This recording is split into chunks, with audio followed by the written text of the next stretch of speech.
Well, the injury bug strikes the Miami Hurricanes running back room yet again. Do the Canes have enough depth and enough answers on the roster? You are Locked On Canes, your daily podcast on the Miami Hurricanes, part of the Locked On Podcast Network, your team every day.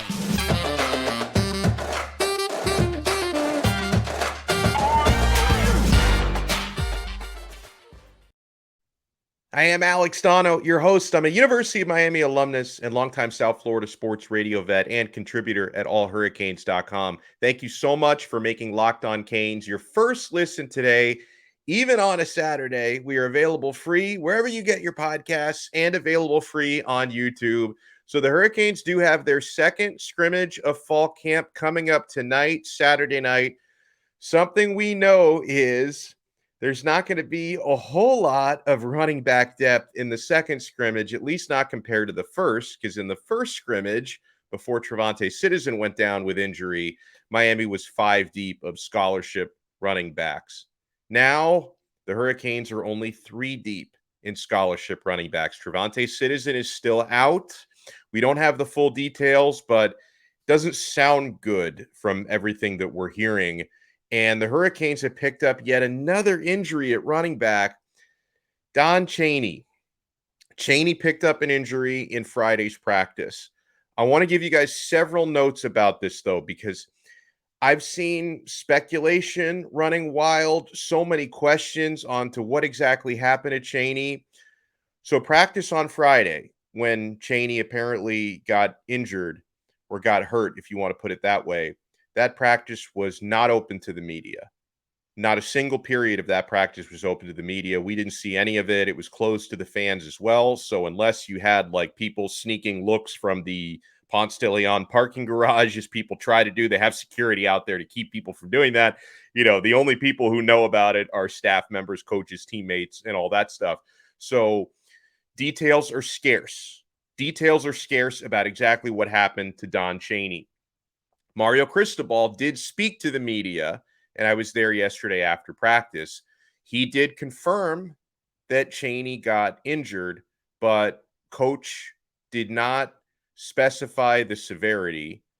He didn't specify the part of the body that Chaney injured, nor did he make any guesses or speculation as to the timetable for recovery. So if you see anybody out there on Twitter or on a message board who claims to know what happened and how long he's going to be out, there's a decent chance that person is full of you know what, or maybe they do know something because, you know, something leaked from a reliable source, but we don't know. Nothing official has been confirmed about how long Don Chaney is going to have to miss. So just keep that in mind when you see some of the Twitter doctors out there who are talking about how Miami's going to be down to 3 running backs for the full season. We don't even know that for sure about TreVonte Citizen. We definitely don't know that for sure about Chaney. And something that, going back to Cristobal yesterday, something Cristobal did make pretty clear to us is it doesn't sound like, at least he doesn't believe, that the Chaney injury is as significant as the injury to TreVonte Citizen. So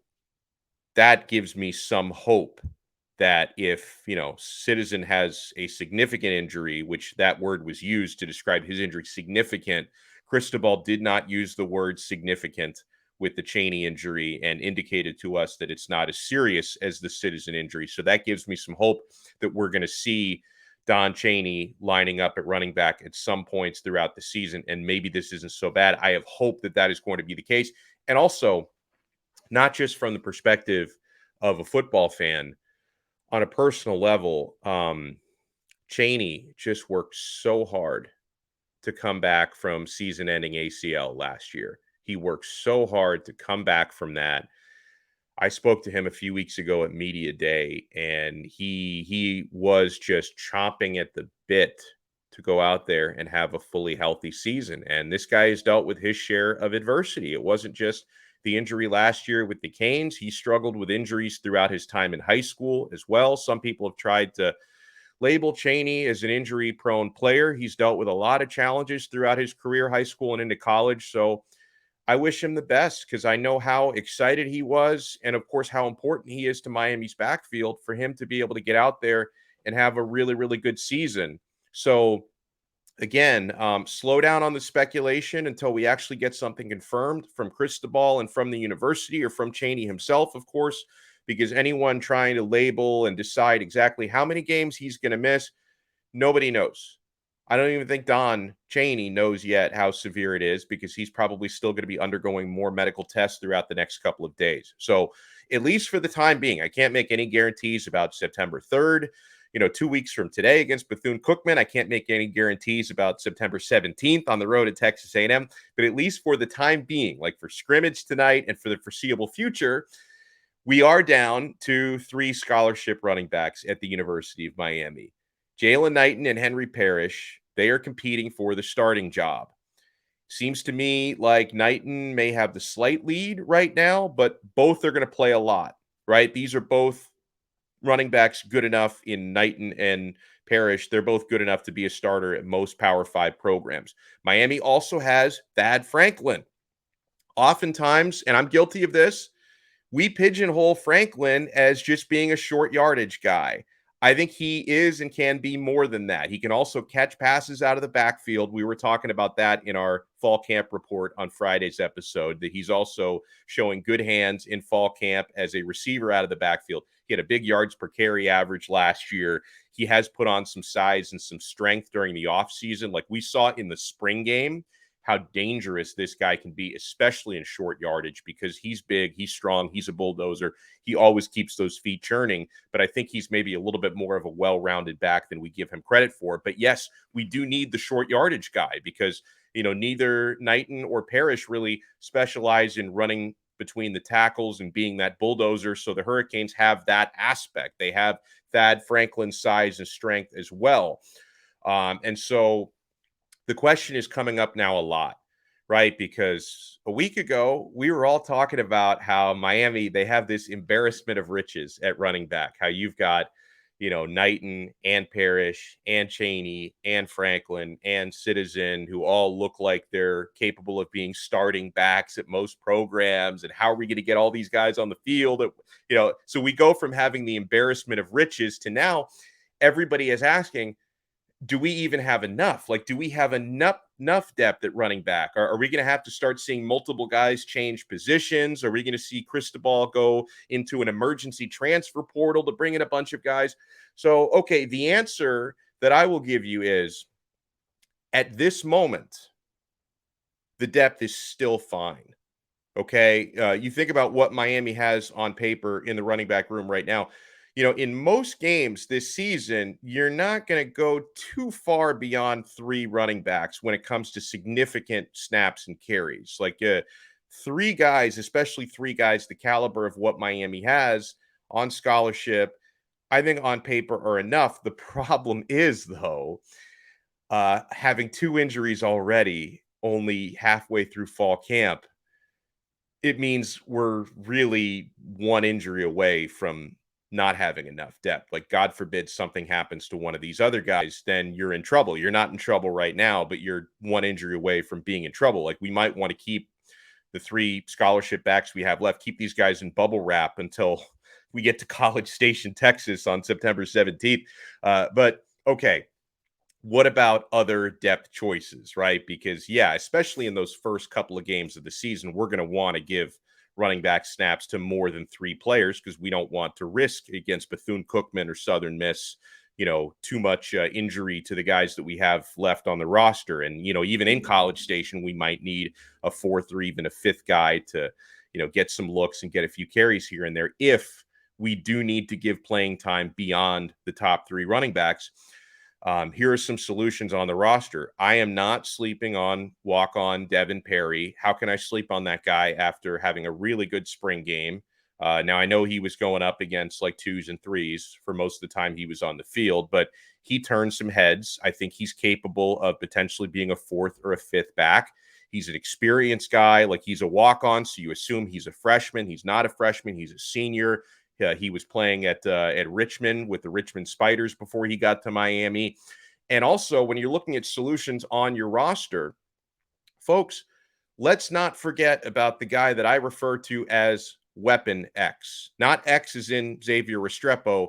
Weapon X is Brashard Smith. Brashard Smith, who is one of your wide receivers, probably going to be the backup slot receiver this year. He is capable of lining up at running back. He's, I don't have his dimensions in front of me, but I think he's about 5'11, 195. He's played running back before in the past. He is capable of doing that. And I think that there were some signs in some practices, maybe going back to the spring, where he was getting some work lining up a little bit at running back. He can definitely get some reps at running back for depth, or if Josh Gaddis wants to get creative with the playbook, you can get Brashard Smith on the field lining up at running back, and he'll probably get more time there, I'm sure, in the coming weeks in practice. So, yeah, I think the Hurricanes do have options on their roster to be the fourth and fifth back beyond the three running backs that they have under scholarship. So, knock on wood, as long as nobody else picks up a knock or gets an injury, I think the Hurricanes are still okay at running back. And to round out the point, I don't want anyone to watch this thinking, oh, this guy's saying that Don Chaney is out for the season.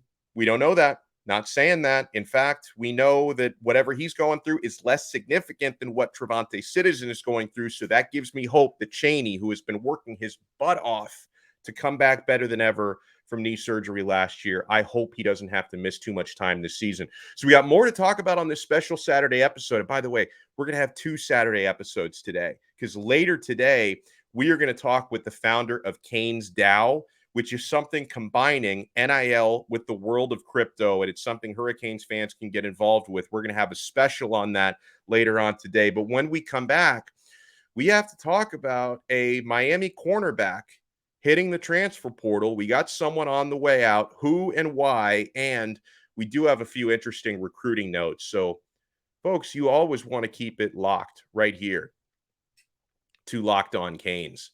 And make sure you keep it locked to LinkedIn. LinkedIn is locked on, and as you gear up for fall, you need the right people on your team to help your small business fire on all cylinders. LinkedIn Jobs is here to make it easier to find the people you want to talk to faster and for free.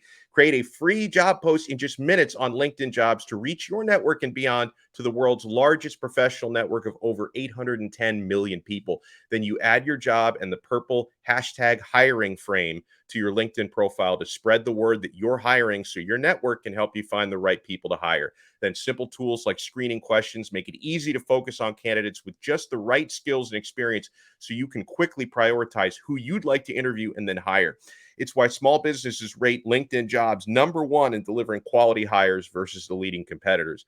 LinkedIn Jobs helps you find the candidates you want to talk to faster. Did you know every week nearly 40 million job seekers visit LinkedIn? That's a lot. So post your job for free at linkedin.com/lockedoncollege. That's linkedin.com/lockedoncollege to post your job for free. Terms and conditions apply. Thank you so much for making Locked On Canes your first listen today. We're available free wherever you get your podcasts and available free on YouTube. So Hurricanes do have a player hitting the transfer portal. We don't know where he's going yet, but cornerback Marcus Clark has hit the portal. This, to me, guys, cut and dry. He wants more playing time, which is fine. I mean, what can I say? You've got depth. Certain players decide maybe I can play more somewhere else. I don't think he was going to play a whole lot this year, so I imagine he's seeking more PT elsewhere. So we wish Marcus Clark the best. I thought he did well last year as a freshman. He played in 12 games, started 4 games. I think he can do very well if he finds the right school to transfer to. So, why you're going to see some guys, hopefully this is the only one. I don't want to lose any more players from the defensive secondary, but, you look at the depth Miami has in cornerback. Tyreek Stevenson, back for the last ride. I think he's going to be fantastic this year. DJ Ivey is improving. He's looked much improved so far spring and fall. Al Blades Jr., back from illness/injury. To Corey Couch is in that room as well. Daryl Porter, who I think is going to play a lot, came in the transfer portal from West Virginia. So, you've got some good quality depth at corner. Obviously, you have quality depth at safety as well with Avante Williams, James Williams, Cam Kitchens, Brian Ballum. Like there's a whole lot. Miami's defensive secondary is loaded and it's blessed. So I wish Marcus Clark the best. And so, yeah, there is no word, at least at the time that I'm speaking to you right now, as to where he's going to end up going. But my colleagues at allhurricanes.com on Sports Illustrated did kind of throw it out there that maybe he'll look to return home to the Orlando area and play for UCF, that could be an option. I mean, 2017 national champs, who wouldn't want to play for the UCF Knights, of course? And UCF recruited him heavily back in high school. So Marcus Clark has hit the portal. Miami is still pretty loaded in the defensive secondary. Okay. Let's go through some quick recruiting notes and some really, really interesting scoops. There are no commitments imminent, guys. Just let me put that out there. But some interesting notes. People like John Garcia Jr. from Sports Illustrated and Gabby Urrutia from 24/7 have put out some interesting notes. So on Friday night, IMG Academy played Venice in marquee high school football matchup. And, as you guys know, we have almost a half dozen IMG players committed to Miami in the class of 2023. And then you have Damon Wilson playing for Venice, the 5-star edge rusher who's a Miami target. And there's been some positive buzz about where Miami stands for Damon Wilson, who could be a huge blue chipper if he does end up committing to the U. So a good scoop by Gabby Urrutia of 24/7, who I think was at that game. He says multiple IMG players told Damon Wilson, who's their opponent last night, in the handshake line, they were all telling him like how much they want him at Miami. Come to Miami. So I think that's cool, and I hope it ends up playing out that way. Because remember, if we've said this once, we've said it a million times. Some of the best recruiters you have are the recruits themselves, because the guys who are committed for the class of 2023, they take pride in their class quality. They take pride in the class ranking, and they want to surround themselves with other great players to make the U or the crib for the local guys the best possible place to play. So I love it how you've got a bunch of IMG guys verbally committed to Miami, and they're recruiting guys from other schools. And then, of course, if for IMG, you also have 5-star edge rusher Samuel Mpemba, who's a Miami target. That race is very far from over because I don't think he's in any rush. But Georgia are considered to be the favorite right now for Mpemba, but Miami is still in the mix. But, most of us actually feel that we're splitting hairs because they're both blue chippers, 5 stars. They're both very, very good. But most of us actually think that Wilson is even better than Mpemba. So if Miami were to get Wilson and maybe miss out on Mpemba, you're not going to lose a second of sleep over that. And so a couple of other notes here. Miami is still recruiting players who have verbally committed elsewhere. We know that's a two-edged sword, right? Because we talked a lot this past week about how heavily Louisville has been recruiting the Washington Twins. And then the Washington Twins laid the smackdown on those rumors by reaffirming their commitment to Miami. But of course, a lot of programs are talking to players who are verbally committed to the U because it's game on until guys sign their national letter of intent. And that's the same attitude Mario Cristobal has, apparently. So according to Sports Illustrated, Miami is still keeping in steady contact with 5-star receiver Jaylen Brown out of Gulliver. They keep contact with him weekly. That's what Brown told the media. Brown, remember, committed to LSU over Miami and others last month. And according to 24/7, Miami still reaches out frequently to running back Cedric Baxter out of Orlando. He committed to Texas earlier this summer. So the Hurricanes they're not giving up on certain players out there. At running back, we know Christopher Johnson from Dillard is a big-time Miami target. He's not announced anything yet, but Miami's been trending for him. And, hey, when you talk about running backs, for as loaded on paper as Miami's current backfield was up until, a couple days ago, I think seeing some of these injury issues reminds everybody you want to get as many solid running backs in every recruiting class as you possibly can, because you can go from last Saturday thinking you're 5 deep of tremendous running backs to now maybe being just 3 deep. So, load up your running back classes with as much quality talent as you possibly can. That's going to do it for this episode. Remember, we're going to have another drop today, so make sure you tune in. We're going to do audio and video for this one on our audio channels. You could subscribe, please. Locked On Canes on Apple Podcasts, Spotify, Odyssey, wherever you get your pods, and of course on YouTube. We're going to sit down with the founder of Canes DAO. This is a new kind of NIL collective. It's, John Ruiz is not the only show in town. He's the headline maker, and he's the biggest NIL guy Miami has to offer, but it's not the only show in town. You can find out what Canes DAO is and how anyone can get involved with this, which is kind of interesting. And it involves technology that some of us don't understand as much as we'd like to think we do. So we're going to talk with Lucas Hammond from Canes DAO later on today. For now, make sure you smash the like button, subscribe on our audio channels and our YouTube channel, and we will talk to you again later on another episode of Locked On Canes. We are part of the awesome Locked On Podcast Network, your team every day.